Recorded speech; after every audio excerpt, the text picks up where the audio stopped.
কি করলে অভাব অনটন চলে যাবে, সুখে শান্তিতে জীবনযাপন করা যাবে?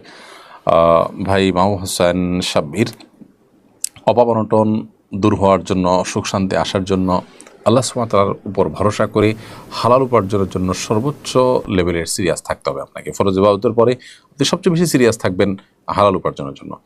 আমরা অনেকে আমাদের ইবাদত বন্দেগীর পাশাপাশি হালাল উপার্জনের জন্য সেরকম সিরিয়াসনেস আমাদের মধ্যে থাকে না। আমরা চাই দোয়া দুরুদের মাধ্যমে আল্লাহ তাআলা আমাদেরকে সকল আল্লাহর নেয়ামত রিজিক ইত্যাদি দিয়ে দেয়।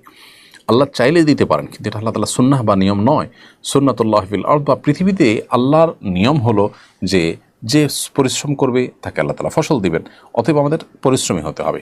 এর পাশাপাশি আপনি প্রত্যেক নামাজের পর মসজিদ থেকে বের হওয়ার সময় দোয়া পড়বেন, আল্লাহুম্মা ইন্নী আসআলুকা মিন ফাদলিক, আল্লাহ আপনার কাছে আপনার অনুগ্রহ চাই। এখানে অনুগ্রহ চাই বলতে আল্লাহ আপনার কাছে আপনার দেওয়া রিজিক চাই, যে রিজিক আপনি আমাকে দিবেন সেটাতে আমার